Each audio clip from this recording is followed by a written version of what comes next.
Hi guys, thanks so much for stopping by. So today we'll be doing another book review, and this is entitled Walking Disaster. This is book number 2 from the beautiful series written by Jamie McGuire. I hope you enjoy the rest of my video. You're going to hit the like, subscribe, and of course the bell so you're notified every single time I do upload a new video.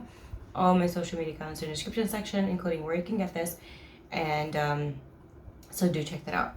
I'll give you information from goodies.com and then I'll give you my review. This is rated 4.18 out of 5 stars and I'm Goodreads.com. This is in the genres romance, new adult, contemporary young adult, contemporary romance, college fiction, fighters, and love.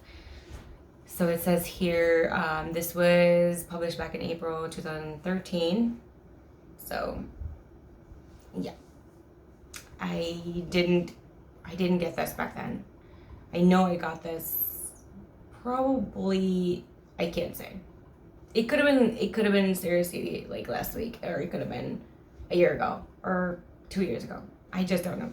Anyway, how much is too much to love? Travis Maddox learned 2 things from his mother before she died: love hard, fight harder.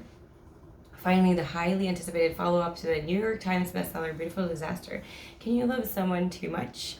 Travis Maddox learned 2 things from his mother before she died: love hard, fight harder. In Walking Disaster, the life of Travis is full of fast women, underground gambling, and violence. And just when he thinks he is invincible, Abby Abernathy brings him to his knees. Wow. I'm impressed that I was able to say that in one try. Every story has 2 sides. In Beautiful Disaster, Abby had her say. Now it's time to see the story through Travis's eyes. So if you haven't read Beautiful One or Beautiful Disaster, which was the first book from this is basically all the events. Everything is the same, except this is from Travis's POV. I always really love like the other person's POV. Like if the first book is from the guy's point of view, I love reading it from the girl's point of view on a follow-up book, and vice versa. This was really like, I was very, very excited to finish the first one and read this because the first one was already gut-wrenching, and I wanted to see if Travis felt the same way, worse or better. So this was like, oh my god, like just felt like I was stabbed in the chest. It just, yeah, very beautifully written. Definitely was able to answer certain things that weren't even asked in the book, and I think it was because this was coming up, which is really great. If you've read the first one, then there's really a lot of it that is already been spoken about. The only thing when it comes to like the opposite side POV is that their thoughts and their emotions. But every single event has already been shown in the first book. So there's not really a lot of shocking things. The shocking things is just what Travis was thinking, how he was feeling, what he was really going through internally, and on the parts that Abby wasn't around. And what made him think to do certain things and how he reacted to certain things. So I love that part. I would give this a 5 out of 5 stars, a 2 thumbs up. Completely enjoyed and loved this. It made me love Travis much more. There's a lot of people that, you know, you have to come read this type of book with an open mind.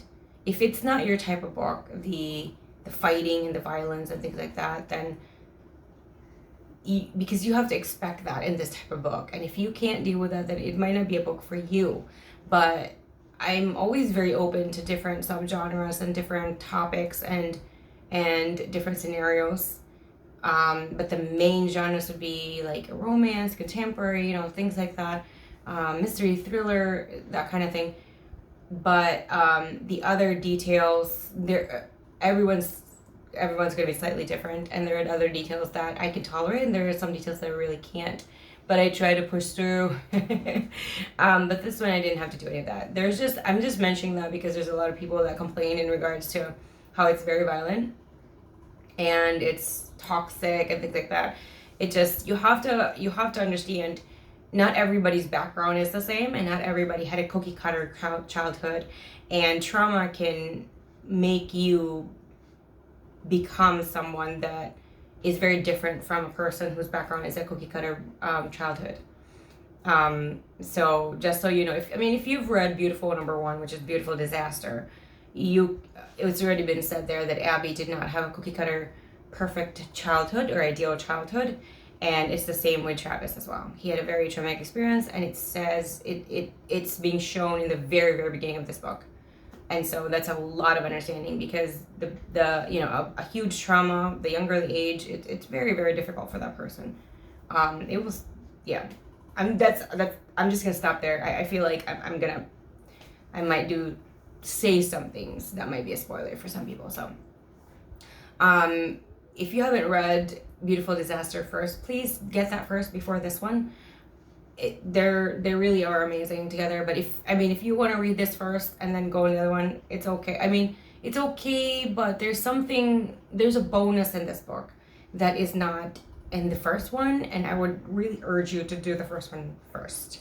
Thank you guys so much for the love and support. You guys are wonderful, beautiful people, and stay safe, stay happy, stay healthy, and I'll see you guys again next time. And before I end this, don't forget to suggest other books down below in the comment section, or if you've read this book or the series, let me know how you felt about it, how you reacted to that. And again, keep these suggestions coming, because I always go through them, and I always want to see what you guys suggest, and see if I might like it too. Who knows, you never just know. So thank you guys for the love and support, and I'll see you guys again next time. Bye.